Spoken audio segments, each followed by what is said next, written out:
Ladies and gentlemen, excellencies, distinguished delegates, I would kindly ask you to take your seat so that we can proceed with agenda item 5, statements by heads of delegation and discussion on key topics. So please kindly take your seat and let's allow the statements by heads of delegation.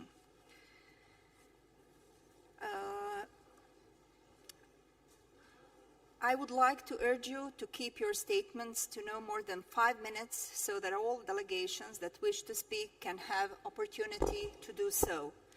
The first 3 speakers will be Barbados, Spain, and Mauritius.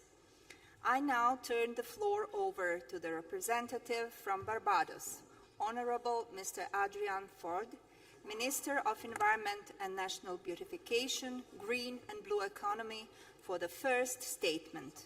The next speaker will be Spain, followed by Mauritius. Excellency, you have the floor. What is this? Thank you, Madam President. Your Excellencies, distinguished delegates, ladies and gentlemen, it is indeed a privilege to address you on this occasion. As the Minister responsible for the environment in Barbados, I am even more pleased to have the opportunity to highlight the importance of the Montreal Protocol, which underpins global efforts to restore the fragile ozone layer that protects the planet from harmful ultraviolet radiation. On behalf of the Government of Barbados, I wish to thank the Ozone Secretariat for facilitating my delegation's participation in this 35th meeting of the parties, and to commend the Secretariat on the efficient organization of this meeting.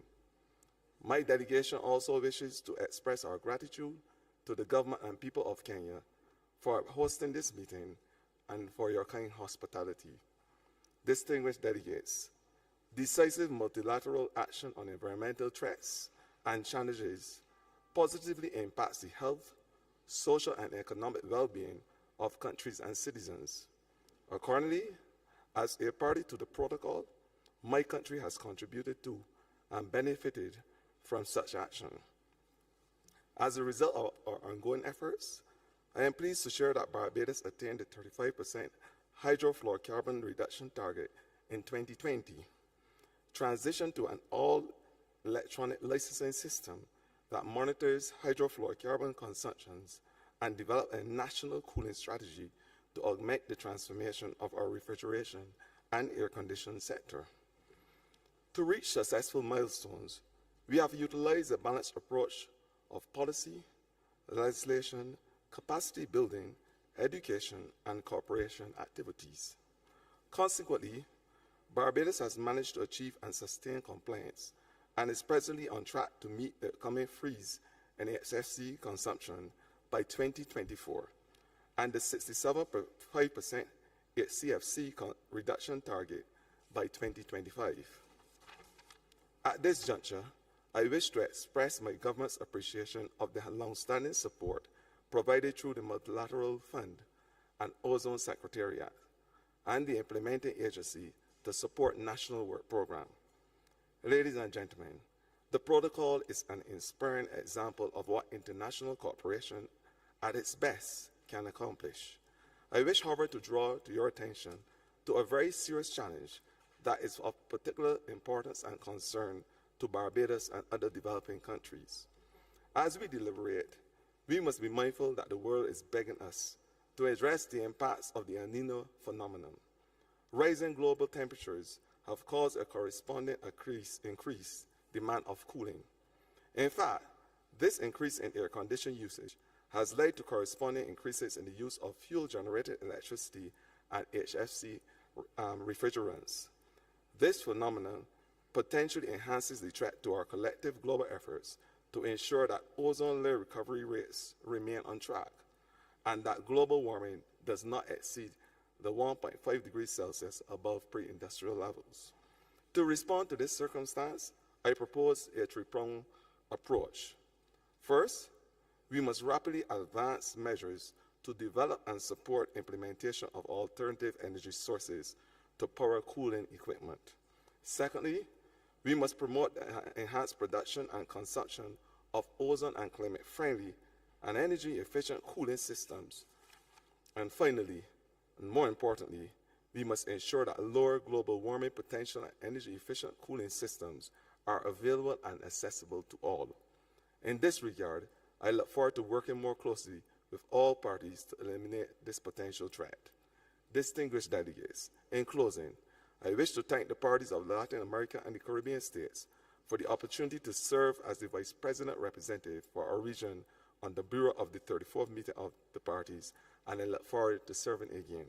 Moreover, I congratulate all parties on reaching agreement on the decisions put forward to this high-level segment for adoption and decisions that will further enhance and advance our joint global effort to fix the ozone layer and reduce climate change. I thank you.